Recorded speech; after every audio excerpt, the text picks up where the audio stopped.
everyone, good afternoon everyone. This is DJB. Ayan, at bumili nga po pala ako nitong durian kasi po parang na-curious po ako kung ano ba talagang lasa nitong durian.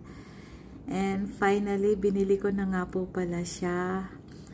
At bubuksan po natin. Yesterday po, nung binili ko po siya, nilagay ko po siya sa ref, guys. Oh my G, literal na kumalat yung amoy niya dun sa fridge. So, tinanggal ko po ulit siya and I put it on the ziplock.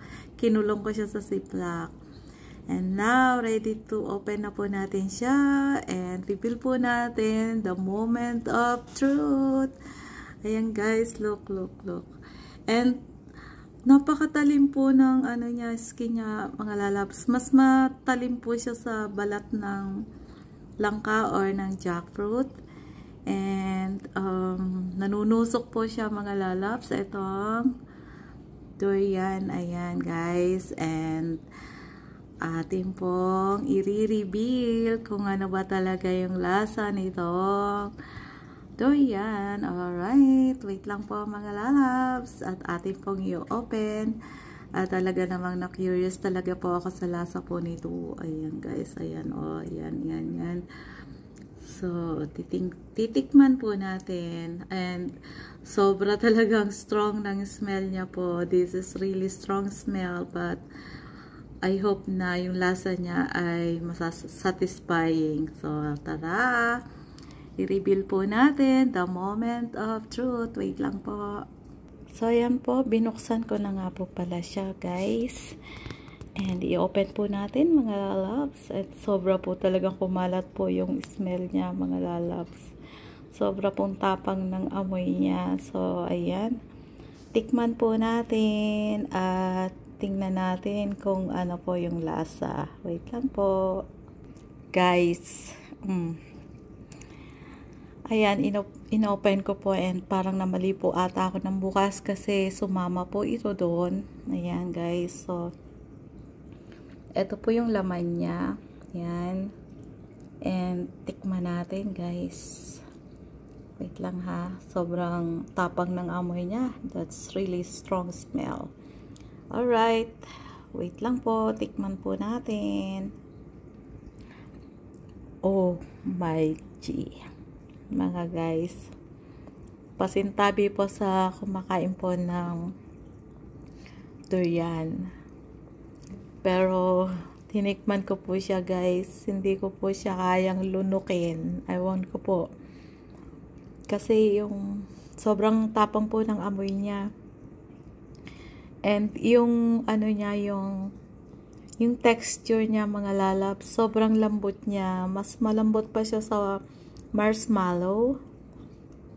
Yung kapag kinagat mo siya is nagme-melt po talaga siya sa bibig. Kaya pala kapag nanonood ako ng mga kumakain nitong durian, yung sobrang laki ng laman niya, tapos ano, yung parang mabilis lang siya nagme-melt sa bibig.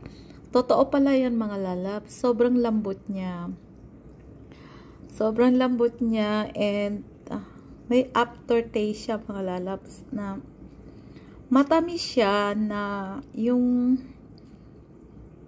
kapag ka nasubo mo siya, may konting pait po. I'm not sure kung bakit ganon.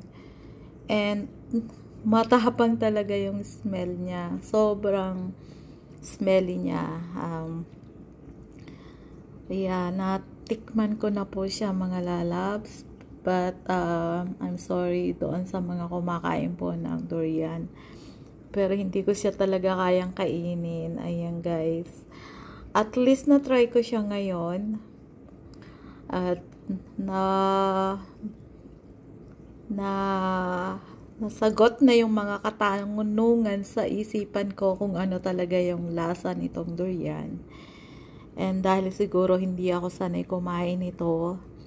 But compared to the jackfruit po, kasi yung jackfruit medyo crunchy yung pagka yung fresh na ano niya, medyo crunchy yung ano ng jackfruit, diba? Pagka yung fresh siya.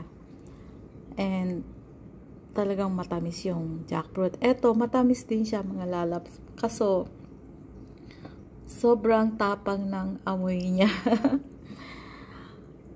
Alam niyo, sa totoo lang, hindi ko siya malunok. Ayan guys. So at least, na-solve na po yung ating mga katanungan sa guys. So, salamat po sa mga sumama sa akin sa panood nito, The Moment of Truth, kung ano talaga yung lasa at itsura po ng durian. Ayan guys.